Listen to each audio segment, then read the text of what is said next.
अनुरोध है भगवान वृंदावन में वास का कोई सरल उपाय। लाडली जू की कृपा, जिनको वृंदा विपिन है, कृपा तिन्हि की होए, वृंदावन में तमें तो रहन पाए सोए। तो रोजाना निवेदन कर रहे हैं आप। निवेदन एक अलग चीज होती है बच्चा, और आर्त भाव से रोना एक अलग चीज होता है। हम जब काशी से आए तो वृंदावन में हमारा कोई परिचय तो था नहीं, तो एक संत से मिले तो उनसे कहा अगर हमें 3 दिन वृंदावन रहने को मिल जाए तो हम दर्शन कर लें। बिहारी जी के नाम सुना था, कहाँ है बिहारी जी कुछ पता नहीं। तो उन्होंने एक जगह हमको रखा और जब यहाँ दर्शन किया, रास और कथा सुनी।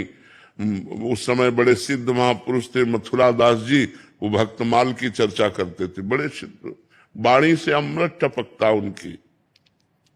अब तो मन रम गया, और जिस आश्रम में रखा वहां संत सेवा होती थी, तो वहां हटाने का कोई नाम नहीं था। तो 2-3 महीने व्यतीत हो गए, लेकिन वहां वातावरण जो था वो आश्रम का था, और काशी में घाट में रहते एकांत वातावरण में, तो एकदम मन भागा कि एकांत मिलना चाहिए जिससे हम निरंतर भजन कर सके।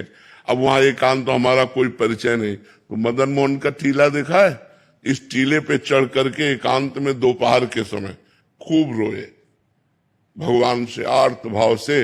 1 रुपया पास नहीं, एक व्यक्ति से परिचय नहीं, 1 इंच जगह नहीं, बिल्कुल अकिंचन ऐसे खूब रोए कि भगवान मुझे वृंदावन वास दे दो। कहीं भी अगर एक कोने में मैं पड़ा रहूं, वृंदावन से कभी बाहर न जाऊं, तो मेरा जीवन सार्थक हो जाए। प्रभु अब मैं रास के बिना नहीं जी सकता, अब मैं वृंदावन के बिना नहीं जी सकता।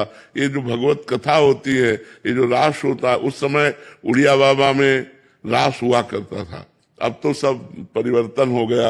ये स्वामी रासाचार्य श्री राम स्वरूप जी का पांडाल, यहाँ रास होता, वो पांडाल टूट गया। अब तो बड़ा समय आधुनिक आ गया है, जगह जगह बिल्डिंगे, नहीं तो बहुत लता पता सब। रोए बच्चा, जब खूब रोए, घंटों रोए, और रो करके सोचा कि अब चलो काशी चलते हैं। पुनः जैसा हमारा जीवन था, तो जो ही उतरे तो एक छोटी सी इतनी बड़ी लाली गौर वर्ण की हमारा चला पकड़ा। दोपहर का समय था, और बस ऐसे घूमने लगी चारों तरफ, और बोले थे जाएगो बाबा जाएगो। तो हमारी तो कुछ समझ में नहीं आ रहा था, क्योंकि भाव में एकदम उतरे थे, अचला छीना ऐसे चल दिया। जब आगे चले तो हमारे दिमाग में आया ये लाली क्या कह रही थी, जाएगो बाबा। हम ऊपर सोच के आए कि काशी जाना है, ये क्या, ये लाली क्यों। तब लगा यार श्री जी तो नहीं थी, क्योंकि वृंदावन। फिर लौट के आए, हमें लगा कि किसी गोस्वामी की कन्या होगी, तो लौट के आए, वहां आसपास पूछा तो बोले यहाँ तो बाबा जी रहते हैं सब, मदन मोहन जी के नीचे, यहाँ तो बाबा जी रहते, यहाँ तो कोई कन्या है नहीं, लड़की है नहीं।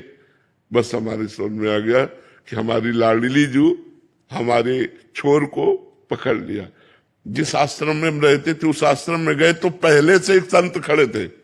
उन्होंने कहा बाबा एक महेशानंद गिरी जी संत हैं, आप उनको नहीं जानते, उन्होंने आपको देखा है, वो आपसे मिलना चाहते। उनका क्यों, जब जानते नहीं तो क्यों मिलना। बोले हमें पता नहीं, लेकिन आपको बुलाया है।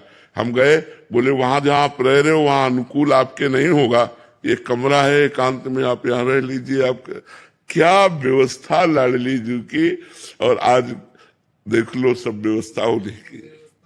तो यहाँ वृंदावन वास के लिए एकमात्र केवल रोना ही साधना है, कि लाडली जो रीझ जाए और वो पास दे दे तो सब व्यवस्था बन जाए। यहाँ कोई धन बल से वृंदावन नहीं रह सकता, क्योंकि पास जब तक नहीं होगा तब तक वृंदावन वास नहीं होगा।